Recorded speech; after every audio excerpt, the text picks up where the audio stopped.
ನಾವು ನಮಾಜ್ ಮಾಡುವ ಮೊದಲು ಮುಖ, ಕೈಗಳು ಮತ್ತು ಪಾದಗಳನ್ನು ಏಕೆ ತೊಳೆದುಕೊಳ್ಳುತ್ತೇವೆ? ನೋಡೋಣ ಬನ್ನಿ. ವುಜು ಅಂದ್ರೆ ಅಂಗಶುದ್ಧಿಯು ಕೇವಲ ದೈಹಿಕ ಶುದ್ಧಿ ಮಾತ್ರವಲ್ಲ, ಇದು ಪ್ರಾರ್ಥನೆಗೆ ಮೊದಲು ನಮ್ಮನ್ನು ಆಧ್ಯಾತ್ಮಿಕವಾಗಿ ಸಿದ್ಧಪಡಿಸುವ ಒಂದು ಮಹತ್ವದ ಕ್ರಿಯೆ. ನಮ್ಮ ಕೈಗಳು ಅಲ್ಲಾಹನು ನಿಷಿದ್ಧಗೊಳಿಸಿದ್ದನ್ನು ಮುಟ್ಟಿದ್ದಲ್ಲಿ ವುಜು ಅವುಗಳ ಪಾಪವನ್ನು ತೊಳೆದು ಹಾಕುತ್ತದೆ.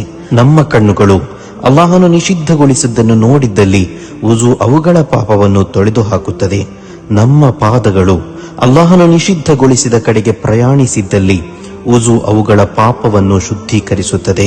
ಪಾಪಗಳ ಶುದ್ಧೀಕರಣದ ಭರವಸೆಯದು. ವಿಶ್ವನಾಯಕ ಹಜರತ್ ಪೈಗಂಬರ್ ಮುಹಮ್ಮದ್ ಸಲ್ಲಲ್ಲಾಹು ಅಲೈಹಿ ವಸಲ್ಲಮರು ಹೇಳುತ್ತಾರೆ, ಒಬ್ಬ ವಿಶ್ವಾಸಿಯು ವುಜು ಮಾಡಿ ತನ್ನ ಮುಖವನ್ನು ತೊಳೆದಾಗ ತನ್ನ ಕಣ್ಣುಗಳ ಮೂಲಕ ಮಾಡಿದ ಪ್ರತಿಯೊಂದು ಪಾಪವೂ ನೀರಿನೊಂದಿಗೆ ಅಥವಾ ನೀರಿನ ಕೊನೆಯ ಹನಿಯೊಂದಿಗೆ ತೊಳೆದು ಹೋಗುತ್ತದೆ. ಮತ್ತು ತನ್ನ ಕೈಗಳನ್ನು ತೊಳೆದಾಗ ತನ್ನ ಕೈಗಳ ಮೂಲಕ ಮಾಡಿದ ಪ್ರತಿಯೊಂದು ಪಾಪವೂ ನೀರಿನೊಂದಿಗೆ ಅಥವಾ ನೀರಿನ ಕೊನೆಯ ಹನಿಯೊಂದಿಗೆ ತೊಳೆದು ಹೋಗುತ್ತದೆ.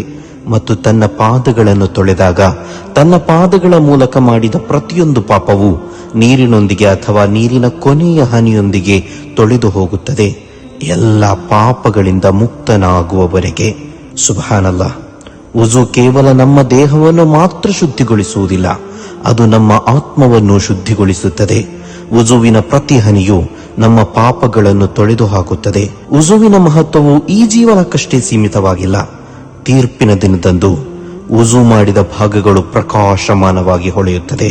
ಪೈಗಂಬರ್ ಸಲ್ಲಲ್ಲಾಹು ಅಲೈಹಿ ವಸಲ್ಲಮರು ಹೇಳಿದ್ರು, ಆ ದಿನದಂದು ನನ್ನ ಸಮುದಾಯ ವುಜುವಿನ ಗುರುತುಗಳಿಂದಾಗಿ ಖಂಡಿತವಾಗಿಯೂ ಪ್ರಕಾಶಮಾನವಾದ ಮುಖಗಳನ್ನು ಮತ್ತು ಪ್ರಕಾಶಮಾನವಾದ ಕೈಕಾಲುಗಳನ್ನು ಹೊಂದಿರುತ್ತದೆ.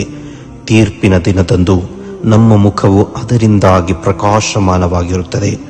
ನನ್ನ ಪ್ರೀತಿಯ ಗೆಳೆಯರೇ, ಹಾಗಾಗಿ ವುಜುವನ್ನು ಪ್ರೀತಿಯಿಂದ ಸರಿಯಾದ ರೂಪದಲ್ಲಿ ಮಾಡೋಣ. ಅಲ್ಲಾಹನು ಸೌಭಾಗ್ಯ ಕರುಣಿಸಲಿ. ಆಮೀನ್.